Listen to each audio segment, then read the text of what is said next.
Good morning, everyone. Let's see. I'm It trying looks, to see. Yeah, it looks like it's loading. it does look like it's loading. We'll wait a second and see if that. Oh, There we go. Good morning. Good morning, everyone. Good to see you. Well, not really actually see you, but good to be with you. Let's Doing see. something with the comments.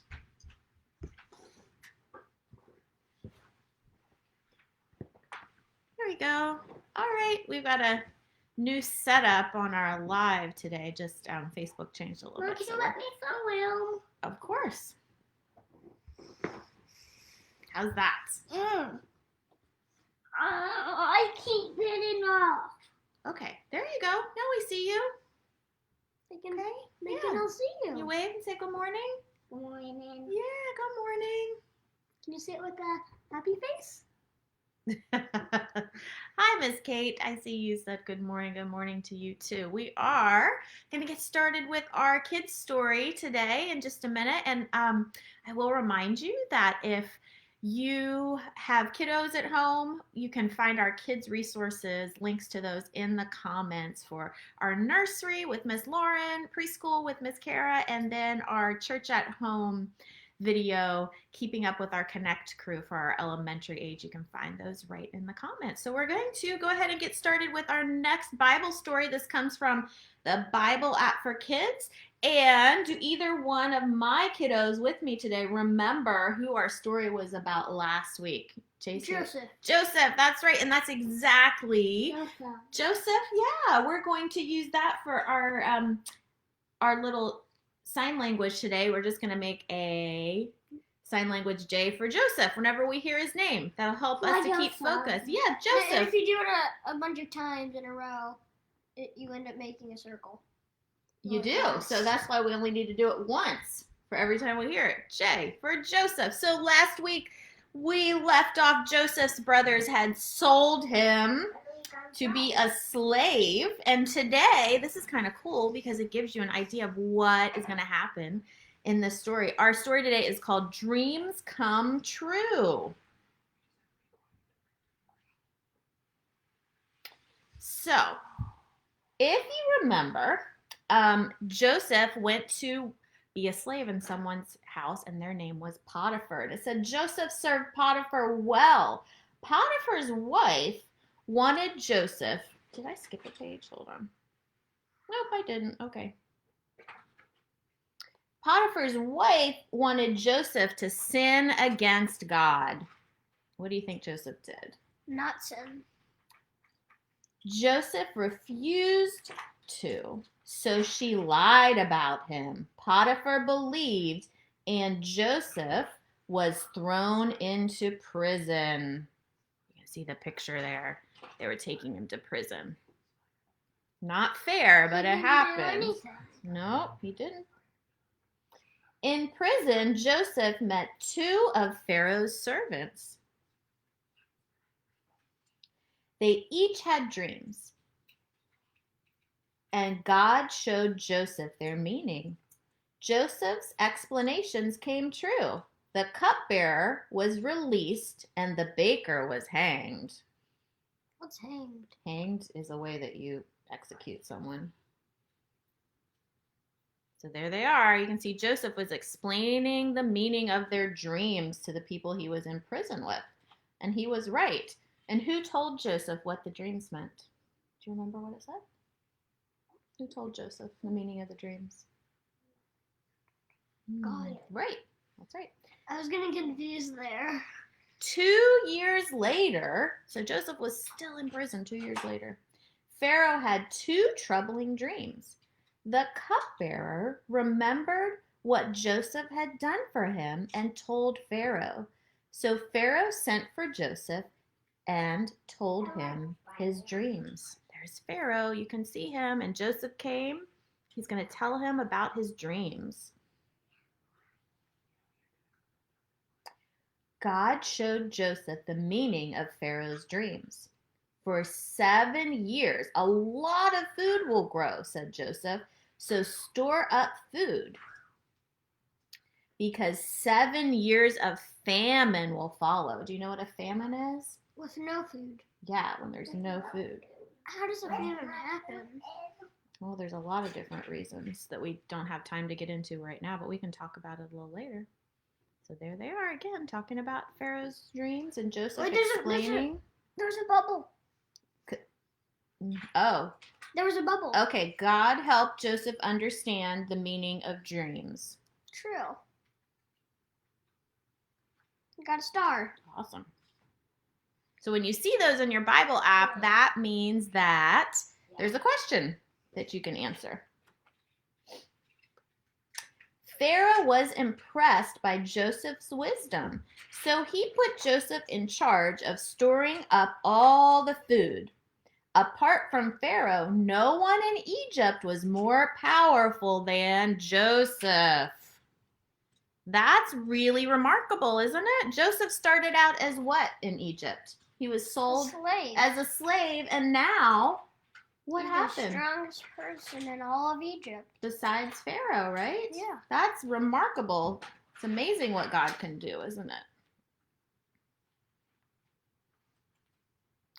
Joseph's brothers went to Egypt to buy food because they were having a famine in their land too. They bowed before Joseph, but did not recognize him. When he saw that they had changed, Joseph told them who he was. So you can see them. There are the brothers who sold him into slavery, and now they're bowing down to him.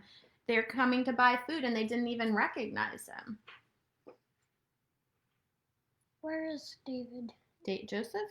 Yeah. He doesn't look like. He doesn't look like he used to. It looks like he has eyelashes. He probably has it in the picture. They had some eyeliner.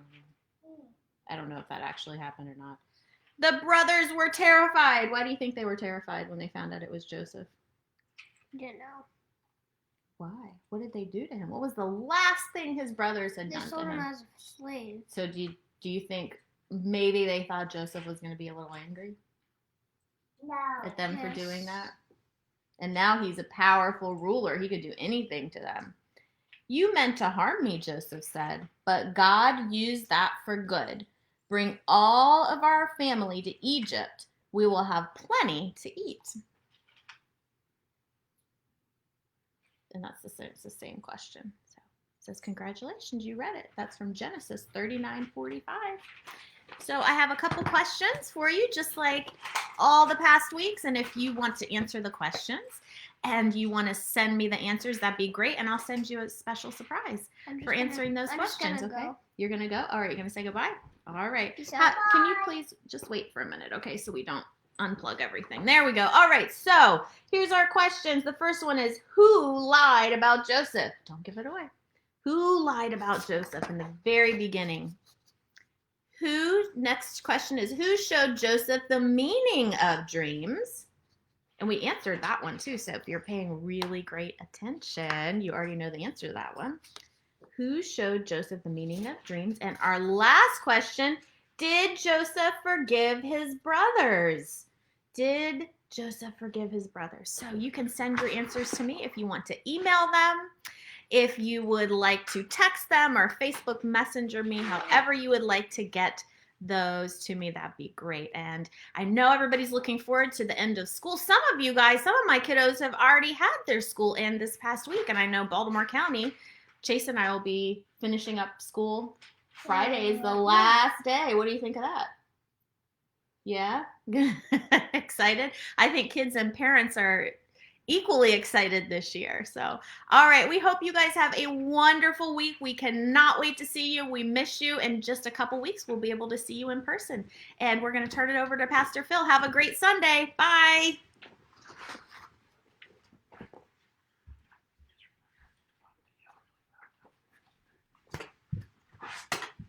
Okay, Zaya. What? Ready? Come on. Where are we going down? We're going to go downstairs, yeah. See you in a couple minutes. No, Okay. I'm transitioning from Legos to Echo Live or Facebook Live. Good morning, everybody. Hope you're all doing well. I guess we're getting closer and closer to being back to more normal again as far as COVID restrictions and things of that nature. Just just boys being boys back there. Isaiah, we don't give him coffee, even though I know he likes it. But the boy just, once he finally wakes up each day, I'd say 9 out of 10 days, he just runs literally from sun up until past sundown, and he's full of life and energy. We try and borrow it from him, but doesn't quite transfer that way. But anyway, getting back to more normal, I was had to go out and run some errands.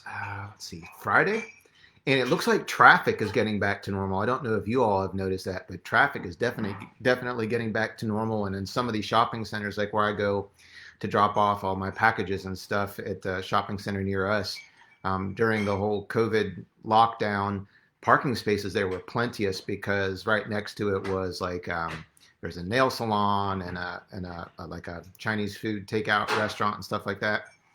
And now when you go down there, there's like no parking spaces because all those places are open and everybody's getting their manicures and pedicures and getting their hair done. Of course, except me, I do have the COVID-friendly haircut.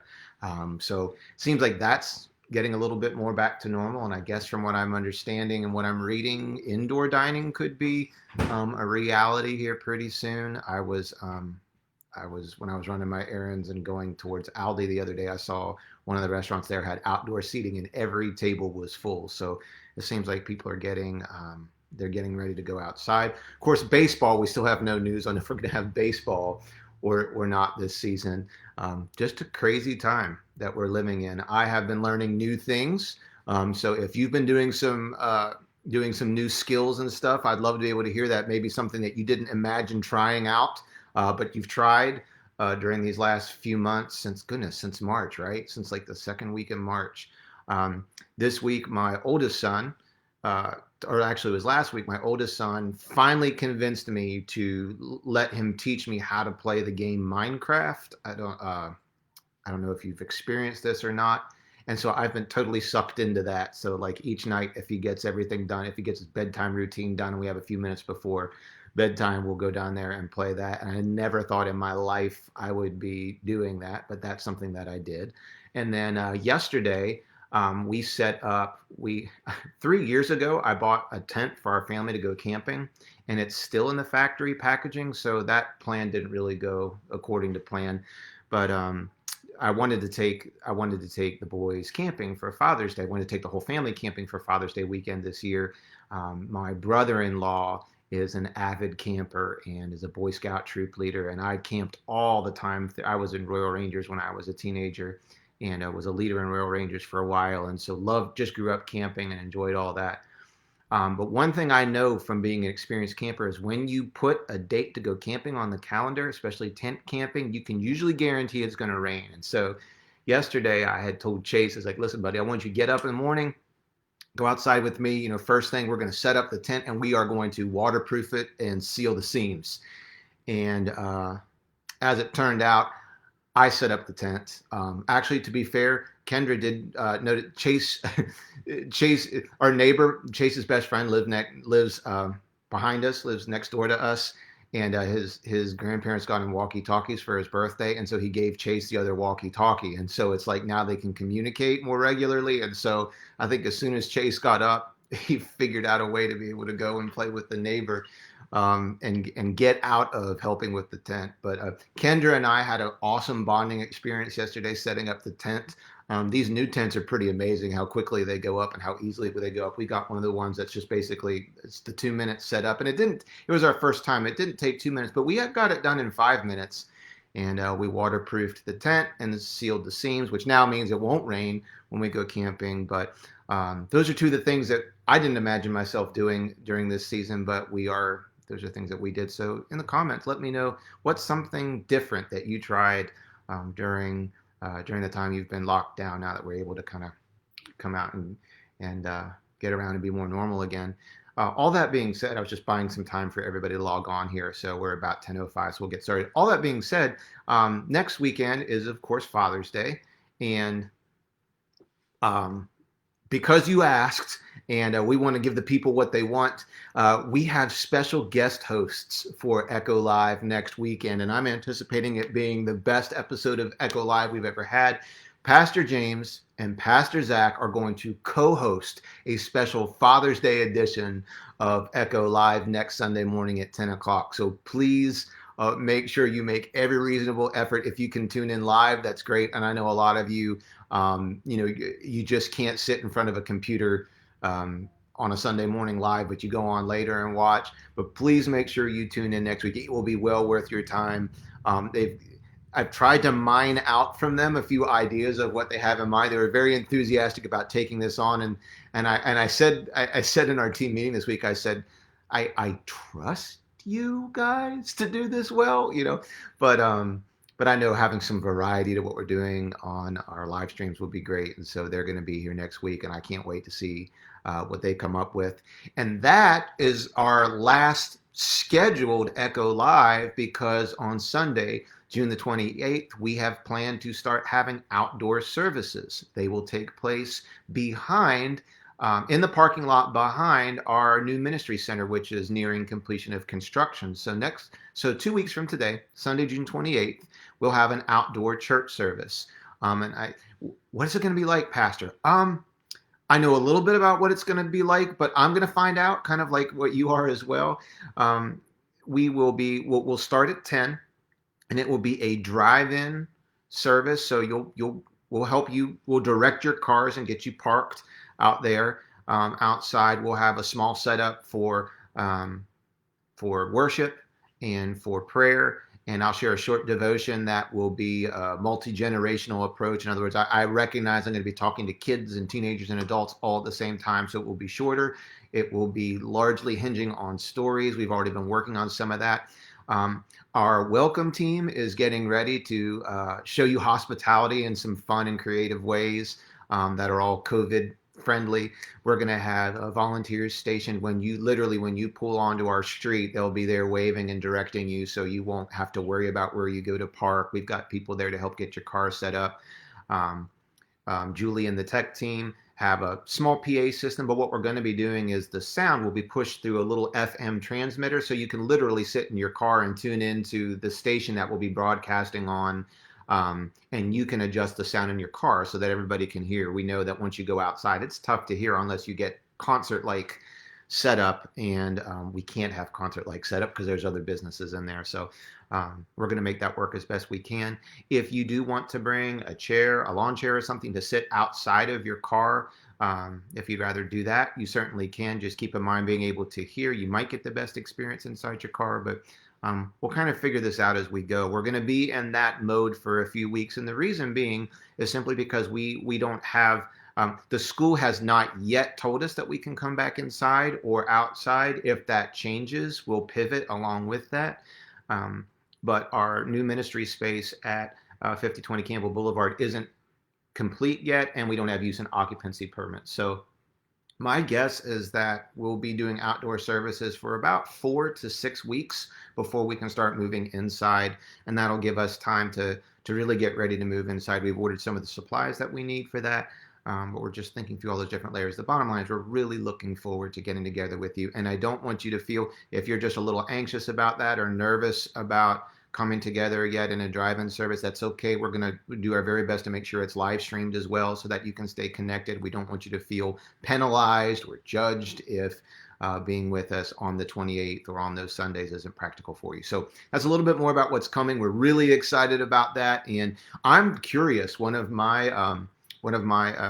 part of the Potomac Network. Echo is Potomac Network is the part of the Assemblies of God that is our geographic region, and one of our network officers, our secretary treasurer, called me this week and just asked, hey, how can we be praying for Echo and how can we be praying for you? And I said, I just don't know exactly what kind of church I'm coming back to be honest. I don't know who's going to be there. I don't know who's drifted in the meantime. I haven't seen people in a few weeks, so I don't know exactly what we're coming back to. I said, I'm not scared or stressed, as I'm just curious. And he said, every pastor I've talked to said the same thing, that we're just not exactly sure what church is going to look like when we come back together. But that's our opportunity, and this is our moment, and I'm really looking forward to that. And God, if you read through the Bible, you'll see God loves to challenge people to do things they've never tried before, and to use people to do things they've never done before. Because to go where you've never been, to go where you've never been, you have to do some things you've never done.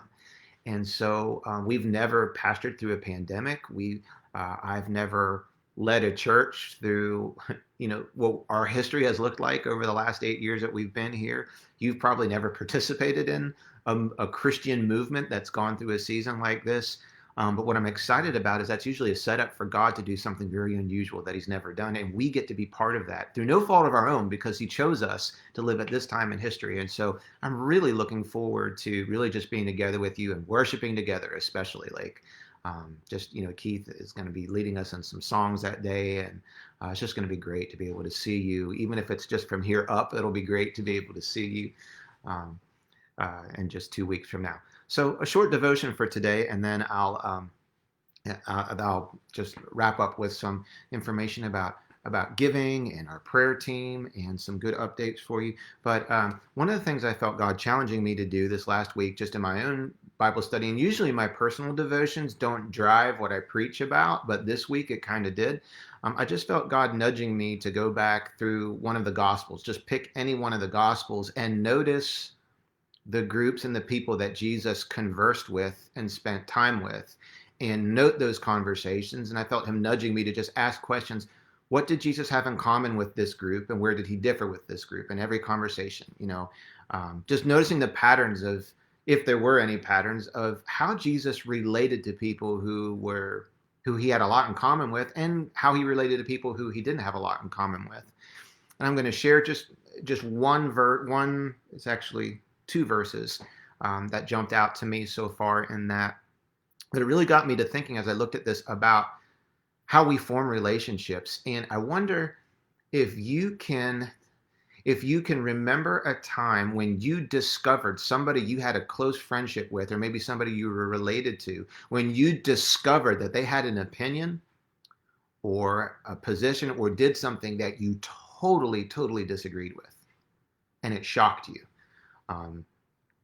Maybe just a generic example, just a hypothetical example. Like, I know I've heard over the years of being in an Assemblies of God Pentecostal church, which historically has been very conservative and probably leaning politically more towards the Republican side. I can't tell you how many times in 22 years of being a pastor, somebody in a congregation where I served would voice to me in private that I was really good friends and really close with so-and-so, another person in the church. And then I found out they didn't vote for this candidate. They voted for a different candidate, usually a Democratic candidate, and how appalled that they were, and how that almost, that sunk their friendship, and they couldn't understand how they could be a Christian and have these political views. And I still get a little shocked in those moments. But I think it's very true of human nature. I wonder if you've ever had a friendship where, at some point you remember they just disclosed an opinion or an affinity or an appreciation for, or a strong stance against something where you felt the completely opposite way.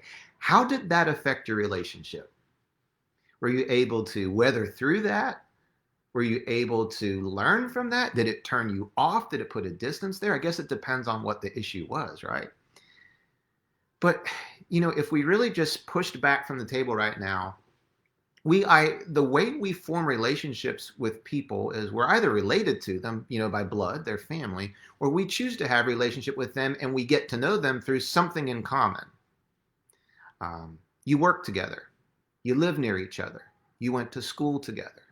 Or maybe you share a hobby together. Like for me, a lot of the friends I've made in the community outside of church have been through people that I've met through either parents of other kids on Chase's sports team, or kids' parents that I coached, or other civic things that we got involved with, other parents of Chase's classmates. He gets invited to birthday parties. So there's something in common that brings us together, and sometimes that becomes the way you form a friendship. And that's generally human nature. We tend to connect quickly and easily with people we have things in common with.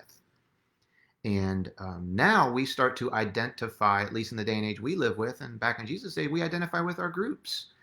And we're involved in all kinds of groups, formal and informal groups. And those groups consist of people who have things in common politically. Right now, a lot of us choose who to vote for or what to vote for based on what that candidate will do for my group, whether it is my group who believes in a particular position on abortion, or what you're going to do for the group that doesn't have enough, feels like we live an underprivileged, like, we need more money for schools, we need more money for education, and we want a candidate who's going to represent that view. Or maybe you make more, maybe you're in a higher income category, and your group, you want to vote for a candidate that's going to maybe give you some tax breaks. Or in other words, we all belong to different groups. We belong to a group of Christians, and many of us want candidates and support policies that align with what our group believes. It's a very human thing, very normal, very natural thing. The challenge, though, that I have found, and you've probably found, and maybe you will not recognize this until I say it, the challenge we have in life is not so much how do we relate to and get along with people who agree with us, people with whom we share many things in common. The challenge is, what do I do when I am faced with somebody or a group who opposes what I view, disagrees with me, or has a stance or a position? I'll use a funny illustration. I have a good friend. He's a part of Echo, so I won't name him. This is a funny one. Huge Baltimore Ravens fan and a huge anti-Steelers fan. He hates the Steelers so much that I remember one time he told me he literally will not set foot in the city of Pittsburgh. He will drive around it. If he's flying somewhere and there's a connection, he makes sure it's not connected to Pittsburgh. I think at one point he had to take an exam for his career, and one of the places where he had to go and take it was in Pittsburgh, and I think the other option was like 4 hours the other direction. And he chose the other place simply he didn't have to go to Pittsburgh. In other words, he says, I don't want anything to do with the whole city. And it all boils down to his affinity for a particular football team. And, the reality is we're challenged in these areas of trying to find a place to be civil, to discuss, or to build bridges to people who don't have things in common with us. We pick we pick a lot of things in life: where we're going to live, where we put our kids in school, where we want to work. We pick a lot of things in life based on commonalities and similarities. And in fact, a lot of people choose churches that way. We naturally gravitate to places where we're going to find agreement. People who, especially people who are already Christians, even though they might not verbalize this, when they go to a church and they're deciding to stay there, the boxes they're checking off is, does this church have something for my group?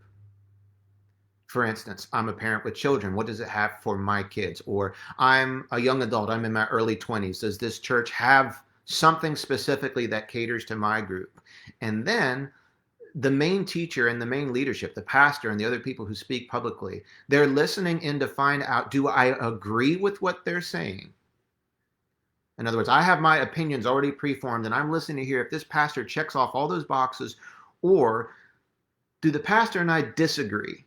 And they're going to check off a different set of boxes. And a lot of times people choose a church and many other things in life based on how much agreement and alignment and similarity and commonality they're going to find there. And we resist things that are going to oppose us, challenge us, make us feel defensive. In fact, on a bigger view, a lot of us, we want a God who agrees with us and shares everything with us in common. And we like a God who agrees with our positions on things, and we generally try and marginalize or ignore the places where he might disagree or challenge us. And it's a very interesting thing about humans, and that we just generally gravitate towards relationships and structures and groups where we're going to find agreement. You know why? It's just easier. It tends to be more peaceful. There's not as much challenge. There's not as much tension. There's not as much friction. And what do you do when your pastor or your father or your brother or your best friend or your coworker who you felt such a kindred relationship with all of a sudden comes out with an opinion or a stance or a view or a statement or a comment that they make that is completely at loggerheads with what you believe and what you stand for? And here's where I'm going with all of this. The reality is that Jesus's ministry and his teaching about his kingdom, he's talking about a government. He says, in my kingdom is very different from the kingdom that the world lives in. And Jesus's teaching is that the kingdom of God is very heavy on the rule that we make every effort to learn how to go out of our way to pray for, to understand, to build bridges to, and to act civilly towards people who have less in common with us, people who oppose us, people who disagree with us. It's a heavy statement. In fact, at the very end of Jesus's, or not in the very end, it's actually kind of more towards the middle of Jesus's Sermon on the Mount, as recorded in Matthew chapter 5, he unveils this principle. Here's the way I wrote it out. Jesus's message about God's kingdom was heavy on this principle. Outside my kingdom, the rule is love those who agree with you. Love those who are like you. Love those who have lots of things in common with you.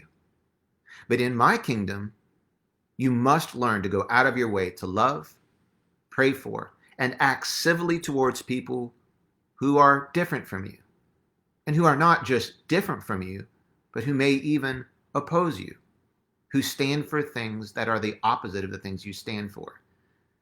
Now, before you get really offended and really defensive, there's lots of nuance here.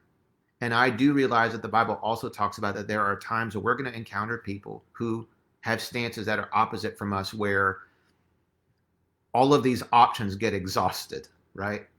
I'm not unpacking it the whole way down there today. I'm just treating this at a very surface level, okay? And with that in mind, I want you to listen how Jesus fleshes this out in Matthew chapter 5, verses 43 through 44. I think it's perhaps the most difficult paragraph of Jesus's teaching recorded. A lot of his teaching was difficult. This is going to be familiar to you, but you've probably only heard this in chopped up sentences. With what I just said, listen to this as a whole, okay? Here's what Jesus is. He's preaching the Sermon on the Mount. He's talking to a large crowd of people. He's talking to his disciples, and then seated behind them are a bunch of thousands of other people probably who are listening in. Here's what he says. You've heard that it was said. In other words, he's saying, here's the popular idea of our time, is what Jesus is saying. Love your neighbor and hate your enemy. He's saying, here's what the world says. Love your neighbor. This is a person you have in common with. They're of your same race. They're of your same class. They believe what you believe religiously. You have a lot in common with them. And hate your enemy. Treat people differently who oppose all of those things, who are the opposite of you. But I tell you, in other words, Jesus is saying, I'm going to contradict the way that natural human tendency is. Here's what he says, but I tell you, love your enemies and pray for those who persecute you. Why? He answers the question. So that you may show that you are children of your Father. In other words, he's saying, here's how we know whose kids you are. My son last night, my younger son says to the older son, your face looks like mommy's face. And, my wife and I are like, oh, what a sweet thing to say, because you can tell whose kids you are a lot of times just by physical resemblance. Now, my 8-year-old, of course, only hears that saying that the younger one is calling him a girl, which is very offensive to an 8-year-old boy. And so we had to help Chase understand that. But the truth of the matter is we understand there should be some things that are a dead giveaway that we are the kids of our parents. Jesus is going after the same thing. He says, the reason I'm telling you to learn to love your enemies and pray for the people to persecute you is because this is how you show that you have the semblance of your dad. And then he gives an example. He says, your father causes his sun to rise on both the evil and the good. And he sends rain on both the righteous and the unrighteous. In other words, God sends the sun and the rain, and he cares for and he demonstrates protection and provision for the people who are trying to be like him and the people who are trying to be the opposite of him. Jesus continues. I love this statement. If you love those who love you, what reward do you really get for that? Are not even the tax collectors doing that? Now, this is crazy. What Jesus is saying is you don't get a special star for being nice to the people who are already nice to you. He's saying it's no noble act of your part to say, well, I have lots of friends who are just like me. We have lots in common. We always get along. And he says, aren't even the most notorious, hated white-collar criminals capable of doing the same things? They hang out with people who are like-minded. They have good networks of people who think the same way that they do. And Jesus is saying that's no huge achievement on your part. That is all, he says, all the human race is capable of loving people who love them back. But what makes a follower of Christ different? What makes one of God's kids different from the world? Here's what he says. Or he actually continues, and if you greet only your own people, what are you really doing that separates you from others? Can't even pagans do that? Are you starting to hear this through Jesus's ears and how radical and challenging and even off-putting and our defenses go up? What Jesus is saying here is that for the believer, for the disciple, to simply say that we have honored Jesus by building deep relationships exclusively with people who share all of our views, who are just like us, who are in our groups already, in our natural groupings.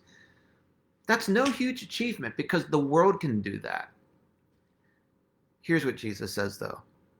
Be perfect, therefore, as your heavenly Father is perfect. Now, if you just take that statement, we say that is so discouraging because Jesus is saying, be perfect as your heavenly Father is perfect. And the misunderstanding here is that if you just take verse 48 out of context here, it could sound like Jesus is saying, be completely sinless and errorless. Never make any mistakes because that's who God is. Jesus is talking about perfection in the context of how we approach relationships and how we dole out love, civility, and prayer.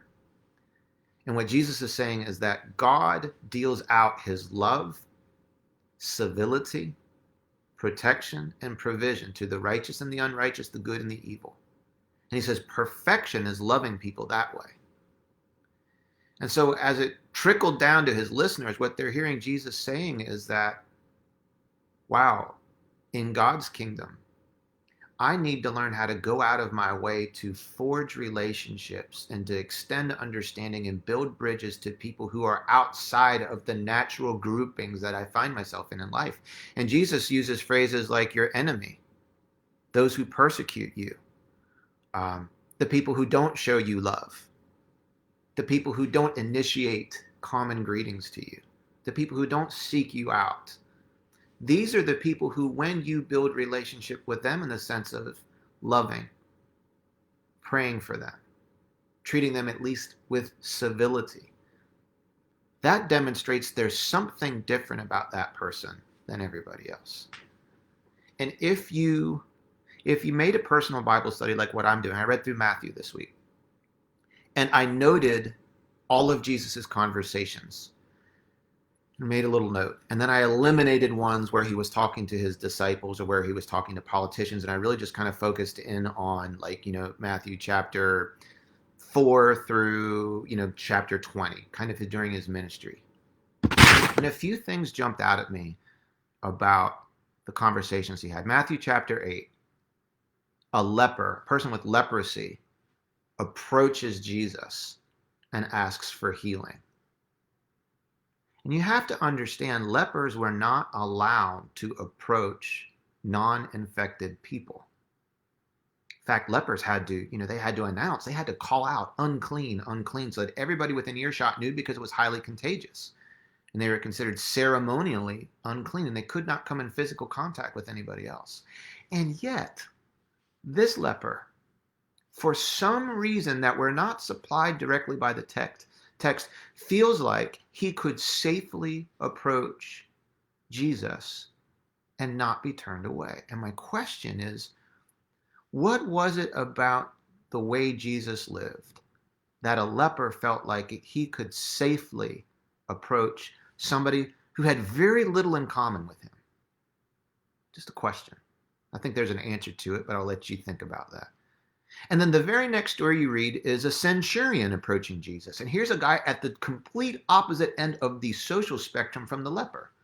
Leper's not working a job. He's probably living in a leper colony. He's completely socially distanced from everybody by law. He was not allowed to get close to anyone. And yet he feels like but Jesus wouldn't turn me away if I tried to get close to him. By contrast, the next story you have is a centurion at the other end of the social spectrum, an amazing leader, a powerful man, a reputable man, but a man of deep faith. That's the area he had in common with leper. He approaches Jesus. And why does this powerful man feel like, if I come to Jesus, he'll listen to me, he'll hear me out, he'll listen with compassion, he'll be sensitive to my needs? Two people in totally different ends of life, both of whom had some things in common with Jesus, but a lot of things not in common with Jesus.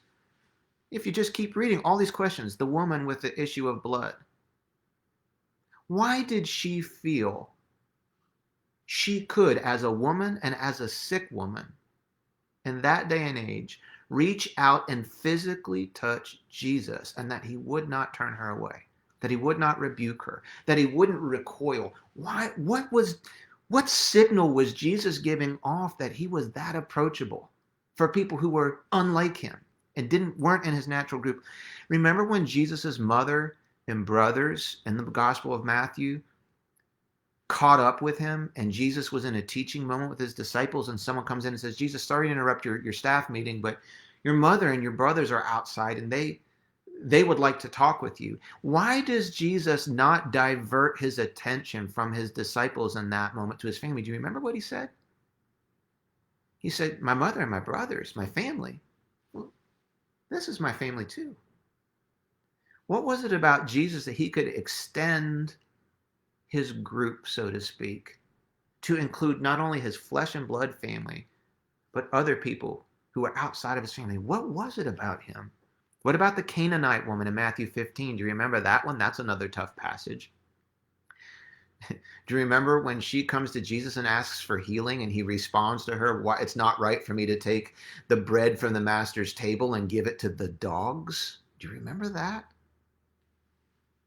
Because, if you know anything about Canaanites and Jews, they had nothing. They had very, very, very little in common. They did not get along. They did not like one another. There was deep religious and racial divide there that was centuries old. Why does the Canaanite woman not take what Jesus said at face value? Why does she not take offense to what he says? And she says, you're right, master. I agree. We're outsiders. But even, she's like, doesn't a dog have the right to eat the crumbs from the master's table? And Jesus says, you have great faith, and here's your... Why does she... It's almost like she's saying, Jesus, I know you better than to assume you're trying to offend me.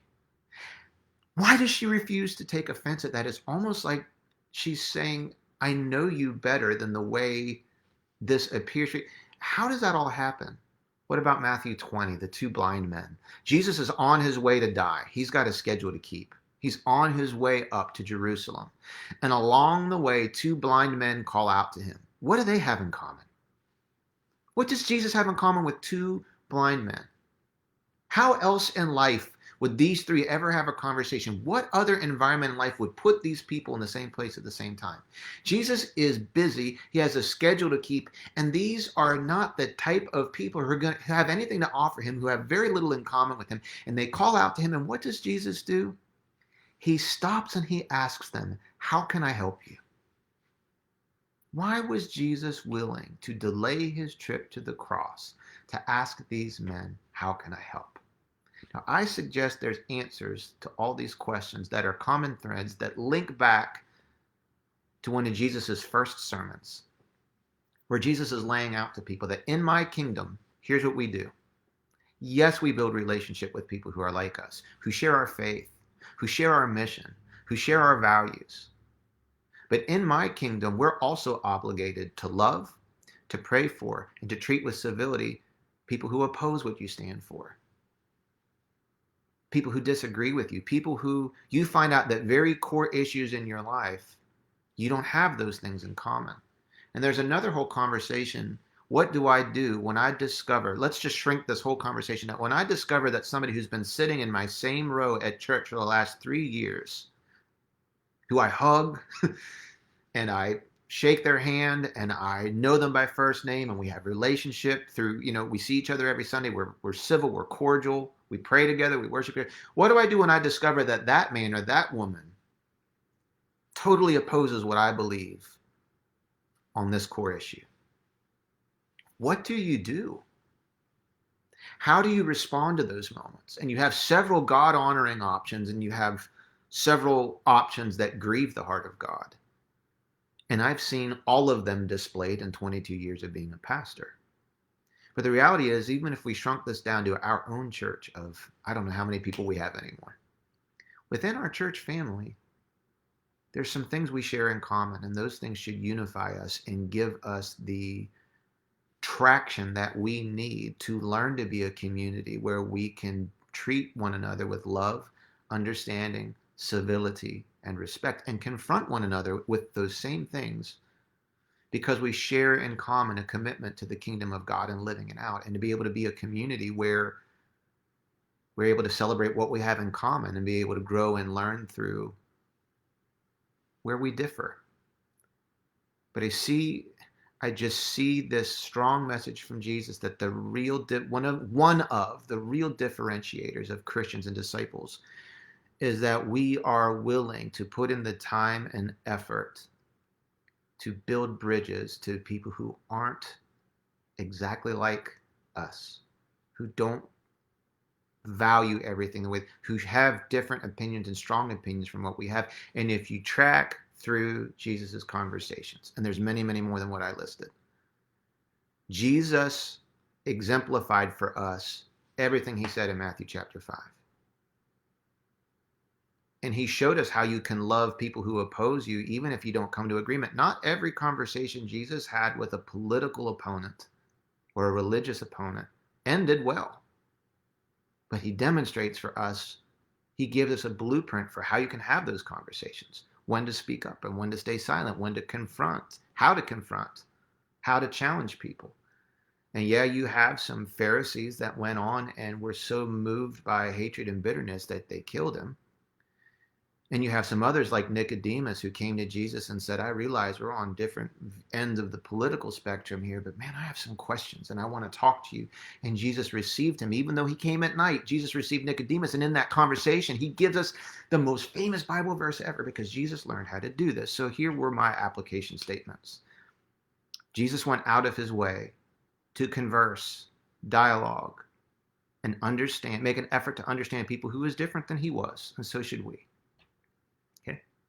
Jesus was willing to listen, at times as much or even more than he spoke. So should we.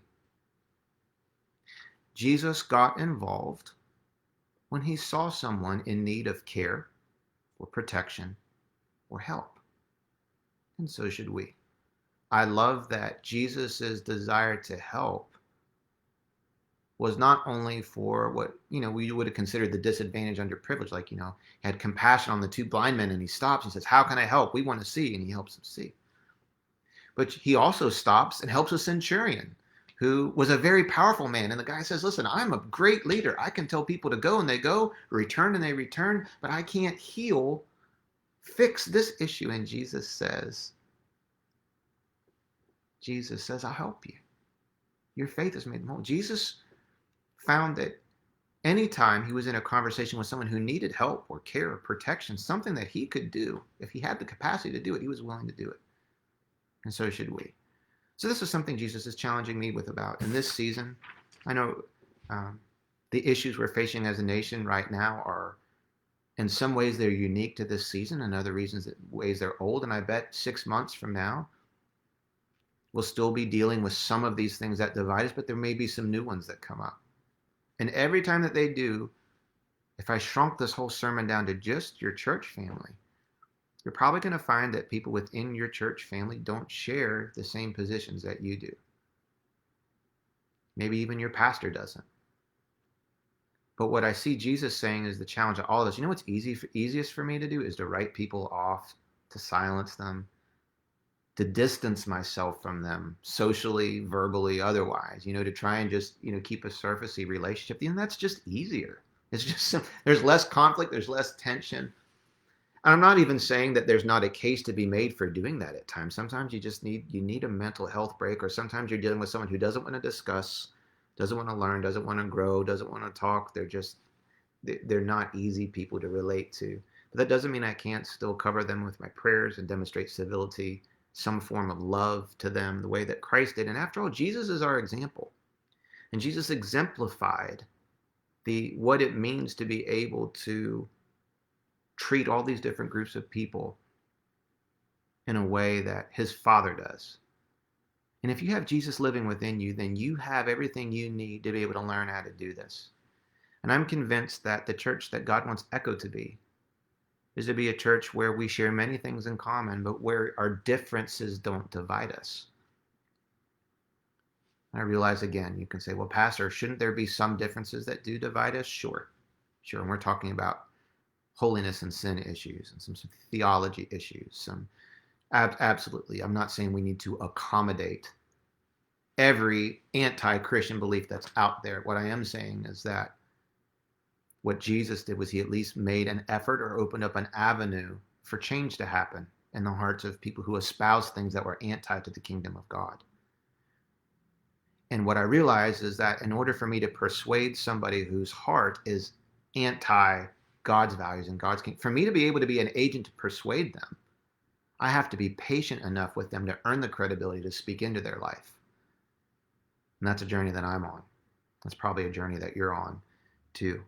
But I know being that type of a community, and there's lots of examples of how this has happened. I've watched it happen in your lives, even over the last few weeks. It's been a beautiful thing. I know with Christ living inside of us, we have the capacity to do this.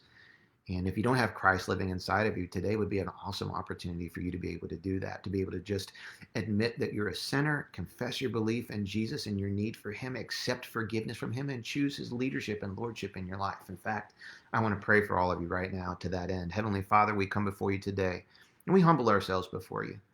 And I think we recognize each of our need to be able to grow in the area of being like you, Jesus, to be able to learn how to love people who are opponents to us, who might even be considered to some degrees enemies of our belief system, enemies to our value system, enemies to the things that we stand for. God, it is not natural. It is not easy.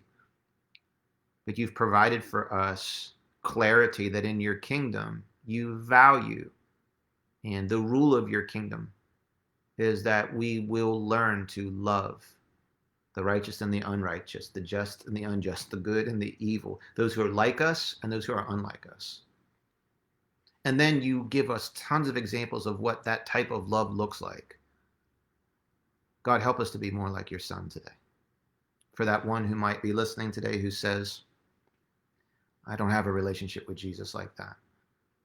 Friend, I want to encourage you to pray a prayer of confession that sounds something like this in your words. Jesus, I admit my sinfulness and my brokenness. I admit that to you, and I know I need to be saved and changed. I confess that I do believe that you're the one who can do that. You're God's Son. You lived a sinless life. You died on the cross an innocent death to become my substitute. You took my place. My guilt fell on you, and your innocence now falls on me. I believe you rose from the dead and that you're alive today, and so I accept forgiveness that you've already paid for my sins. I invite you to come, and through your Holy Spirit, I invite you to live in me. And I surrender control of me to you, and I'll learn to live your way, to follow your lead. I choose you as my Lord and as my leader.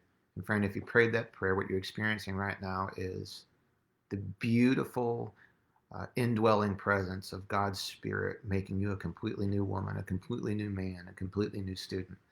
All of heaven is rejoicing, and so are we. And Heavenly Father, I just pray all over Baltimore County that there will be a huge resurgence in our awareness of your presence, and that this will be a season of salvation and renewal and transformation like we've never seen before. In your mighty name we pray. Amen. So a simple Bible study. Read through one of the Gospels and note the conversations and ask yourself with each conversation, what did Jesus have in common with this person? And what did he not have in common? What was different about them? And how that dynamic worked throughout his life has been a real challenge for me, and I hope that it's something that's inspiring for you as well. So a couple quick reminders. If you missed us at the beginning, next Sunday, Pastor Zach, Pastor James are going to be guest hosting Echo Live for a special Father's Day edition. The following Sunday, 2 weeks from today, we'll start our outdoor services. They will be short, 30 minutes in length, worship, prayer, short devotion from me in the form of a Bible story with some application. We'll have worship packets for the kids. We'll be pushing the sound through an FM station so that you can sit in your car and tune in and be able to hear everything. Don't know exactly everything it's going to look like or feel like, but I know this is going to be great to see you on that Sunday. We will be ready for you. If you just need a quick reminder about giving, we thank you for your faithfulness in giving of your tithes, giving of your offerings, your contributions towards the Vision Fund to help us complete phase 2. Don't have time to go into detail about that today. We'll talk more about that later on. But you've been so faithful to that. Construction continues to move forward. I got to tour the facility. Things are looking great and awesome. Cannot wait to show it off for you. And as soon as we get the right permits and stuff, we can start coming up with a plan for that. I think that's about everything. If you've been on our social media feeds, you'll see tons of pictures. Please take some time to look at the pictures of all the different groups that we were able to help through your giving. We were able to do a lot of ministry to our frontline workers who are serving in various different capacities fighting the COVID virus. And treating very sick patients here in our area. And we were able to send out a lot of care packages to them. And those groups were so kind to send pictures back of their team and lots of thank you notes. So thank you to all of you who helped us with that. Tons of you did. And thank you to every single one of you who gave to community care. We were able to help some of those we were able, all of that outreach was done directly through your dollars. So thank you for being able to do that for us. If you care to continue to give, echochurchonline.com/give. You can send it to the office at 9510 Bel Air Road, Nottingham, Maryland, 21236. Or you can slip it under the door and we'll make sure somebody's in there every day. We'll make sure that we pick that up and that it's deposited and used to advance God's kingdom. Please keep our board in prayer today. We need to approve our budget for next year, and that has been, this has been a new year for us and learning how to do that, but God's given us wisdom, and so just that there'll be great wisdom in how we do that. And I will look forward to tuning in like you do. I don't know if I'm going to have internet signal where I'm camping, but we're going to try and get somewhere where we can. I'll be tuning in next Sunday for Father's Day. So love you guys, and at 11 o'clock, our prayer team's available to you. So please, if you would like any type of prayer at all, they are ready, willing, and able, and waiting to pray over you and to support you in 2 weeks until we get to see one another eye to eye, I guess, again. So God bless you guys. Have an awesome week, and we'll talk to you soon.